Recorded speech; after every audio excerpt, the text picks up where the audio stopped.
Hi everybody, welcome back to my channel, or welcome if it's your first time. Today's video is going to be about something that was actually requested, and it's something called the FODMAP diet. So this is something that would be used for someone who has irritable bowel syndrome or who has digestive issues like, stomach cramps or diarrhea, constipation, bloating, gas, these types of things. This is actually what IBS is, irritable bowel syndrome. So if you have been diagnosed by this with your doctor, or you are suspicious that you have this because of all these symptoms, please, this is a video for you. So please listen to this. So this is a diet that helps with digestion, which is super important. I always talk about how digestion is like the health of your pipes is going to make or break your health. It's so important. So, and there is a direct connection from the gut to the brain. So if you're having digestive issues, you are going to be having other issues, possibly depression, possibly anxiety, possibly brain fog, where you can't function because your memory's going, or you can't concentrate. It could affect your work. It could affect your home life. So this is a really big deal. So the FODMAP diet was discovered in like 2004 by a university that was doing experiments on diets and the uprise of irritable bowel syndrome.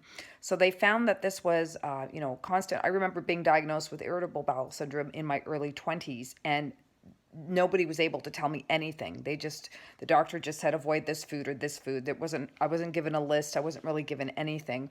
And I didn't even understand what it was. So we've come a long way since then, and hopefully some of this will help out anyone who's struggling with this disorder.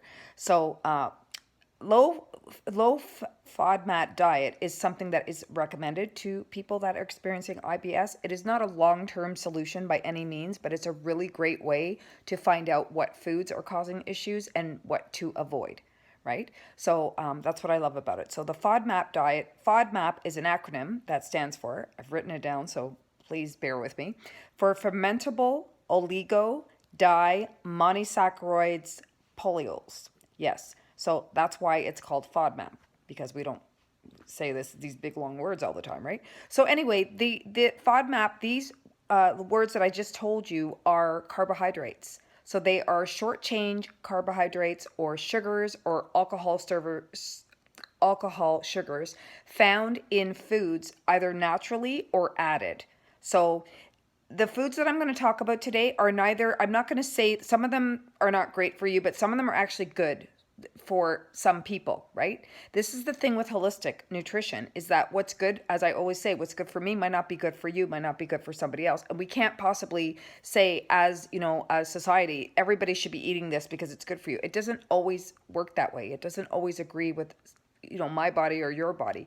So, and this is a prime example, and you'll see the foods that I'm going to list later. A lot of them are good foods, and you're thinking, wow, but not for everybody. So the FODMAPs is an acronym for these sugars and short chain carbohydrates that are found, again, naturally or added to certain foods. For some people, they cannot be tolerated. So what happens is we eat them, they go into our intestines. Our intestines are having a really hard time digesting them, and just pass them, like not digested, into the larger intestine. And then they get to the colon. So what happens is that the FODMAPs, or these sugars or carbohydrates, are not digested properly. Our body, they come into the colon, the large colon, and then they're sort of fermenting there. They ferment there. The good bacteria, or stomach flora, as some of you may know it as, which is the good bacteria that we need in our guts, kind of feeds off this in the colon. There is nothing wrong with this. It's natural. It sounds like kind of gross, but it's not. It's the natural thing that our body does with these FODMAPs. But what happens is, with certain individuals, they can't tolerate this process. So they will get gas, they will get bloating, they will get constipated, they will get diarrhea. And we know these individuals as being those suffering with IBS. So specifically to you guys. So the first part of our intestines gets into the colon, causes all these problems. Again, not for everybody. Some people are totally fine with this process, but many are not. In fact, 1 billion people worldwide are estimated to be suffering with IBS. This is a really interesting statistic that I pulled recently, so it's a new statistic. 50 to 90% of the people that go get diagnosed with IBS with their doctor, if having other issues, which they do, also get diagnosed 50 to 90% with either anxiety or depression or both. So there you have it, like a true connection from the mind gut. It's unbelievable. And I wish more people knew this. I wish more people knew what a strong connection there is.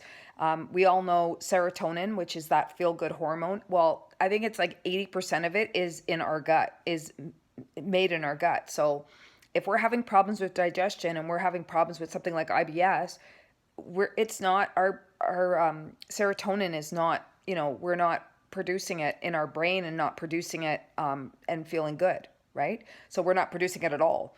So, of course we're going to feel depressed and we're going to feel anxious and we're going to feel, tired. And I said brain fog and all these other examples if we don't have serotonin and produced or dopamine produced. So this can produce gas and bloating in certain people that we now know are IBS people. So one thing the FODMAP diet does, a low-fat FODMAP diet, which is what I was really asked to address. This is something where you eliminate all the foods that are known to fall under each of these categories, and you do it for 2 to 6 weeks. 6 weeks would be ideal. 2 weeks, most people can handle 2 weeks and then they feel like they're being deprived, depending on what their diet is, right? For some people, they won't feel this as much. But for 2 to 6 weeks at least. So it's kind of like the elimination diet that my video was out last week, I believe, my elimination diet, but it's not, because this is specific to IBS. And sometimes with the elimination diet, I mean, people can take things out that they can find out, oh, like this solved my bloating or solved this. So I'm not saying elimination diet isn't the right route to go either, but when you know that it's IBS or you're having these specific symptoms, low FODMAP diet is the way to go. So for 2 to 6 weeks, then you're going to introduce each sugar group or carbohydrate group back at a time. As with anything, I recommend, really, it doesn't matter what it is you're doing nutritionally. I do recommend journaling things or keeping track of things because, then you'll notice a difference, or you'll notice even feeling emotionally, how did you feel? Or like physically, was there something manifesting in your body or outside of your body due to a certain food? So I think it's really important to document just for your own, for your own good. If you're working with a naturopathic doctor or a registered holistic nutritionist, they will probably ask you to document as well so that we can see, what's happening and if there's any improvements or anything's making anything worse. So I'm not going to go over the entire list of high FODMAP foods that might be causing these problems because there's just so many of them. But if you're interested in working with me on this, you can contact me and I will get you more information, or you can Google it, because all you have to do is Google high FODMAP foods. And if you find the 5 categories, it'll show you which foods fit under which sugars or short chain carbohydrates that cause these issues. So I'm just going to give a few of these on the list. I've written a couple down, and you are going to be surprised because there are some food on here, as I said earlier, that is actually really good for you, but it might not be really good for you if you have IBS. Okay, so here we go. So wheat, rye, barley, artichokes, cauliflower, garlic, onions, apples, cherries, dried fruit, plums, pears, honey, sugar-free candy, which is a sweetener. So yes, it doesn't have to be a real sugar. It can be a fake sugar. Corn syrup, cashews, pistachios, milk, ice cream, yogurt, etc. So you see there's some dairy on there. There are vegetables on there. There is fruit on there. So there is carbohydrates in each of these foods. And depending on which the carbohydrate is, depends on which this food falls under. You may not have an issue with all of these foods. You might have an issue with just one particular sugar or, small chain carbohydrate group. So that's why it's really beneficial to do the FODMAP, the low FODMAP elimination diet. So again, not necessarily bad foods. This doesn't mean that these foods are bad. It just means that for the wrong person consuming them, it can encourage the growth. It just means that it encourages the growth of bad bacteria.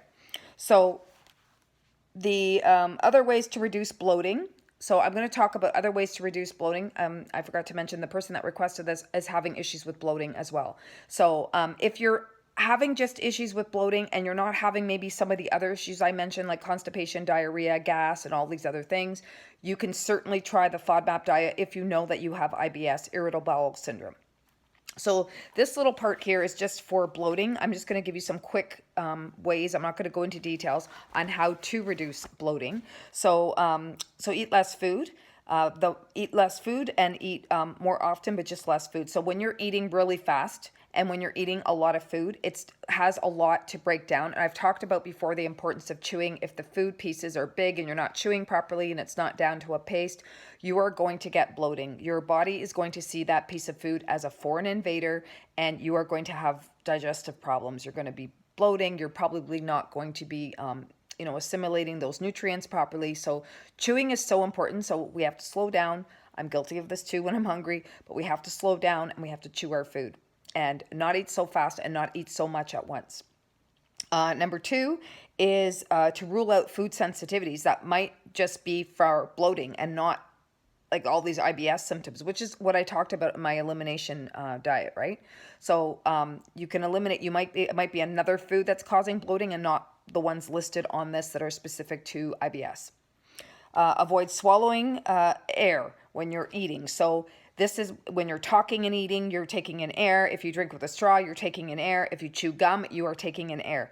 I know that with me, if I chew gum, I will get gassy and bloated. So there's a lot of truth to this, and talking when eating, I'm famous for as well. So, slow down. Again, don't talk when you're eating or you're taking in air, gum and all of that. So that will cause bloating too. Number 4, don't eat gassy foods. If you know that if you eat onions, you're going to get gas, don't eat them. If you are one of these people that eats beans and you get gas, don't eat them.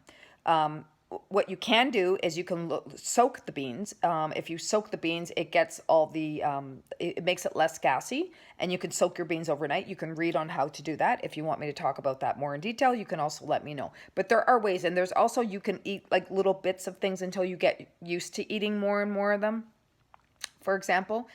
So that's another thing you can do. Number 5, digestive enzymes. Digestive enzymes can give you immediate relief. So, for example, there are many types of digestive enzymes that your body may not have or you might need help breaking down certain enzymes in food because, and to help with gas or bloating. And I'm going to give you an example is the lactase, which breaks down lactose. So many people are lactose intolerant. I personally believe that most of us should not be consuming products with lactose. That is my personal opinion, but I know many people that have problems breaking down the enzyme, and there's something you can take called lactase, or you could go to your health food store and tell them that you have a problem with digesting lactose, and they will help you with a really good digestive enzyme for that. Probiotics. I love probiotics. Probiotics are good bacteria. Probiotics are so important. Make sure you're getting a good probiotic. I did a video on supplements that I take, and I mentioned one there called BioK. It's one of my favorites. Very easy to take, and there's like billions and billions and billions of units of good bacteria, which is so important. So this I would replenish. Make sure you're replenishing every time you have antibiotics. A lot of doctors are aware of this now. Before they weren't. If you're taking antibiotics, the antibiotics kills good bacteria and bad bacteria. So it's important to replenish the good bacteria in our body with probiotics. And finally and lastly is to try the FODMAP diet, the low FODMAP diet that I just mentioned. But again, the last things I gave you are just tips just for bloating alone. The low FODMAP diet is really meant for people struggling with irritable bowel syndrome. So hopefully this was helpful to you. Thank you to the person who requested this. I love getting requests, and I was so happy when I saw this topic, and because so many people are struggling with this. So if you have any questions, reach out to me. I am Nutralicious on Facebook. I have a page there. You can private message me there. I am Lexi.velvet on Instagram. And I'm so grateful for you watching this video. If you like these videos, hit the subscribe button because sometimes I might update and not let you know, and then you get all new videos. Okay, so thank you very much. Be well and have a great day.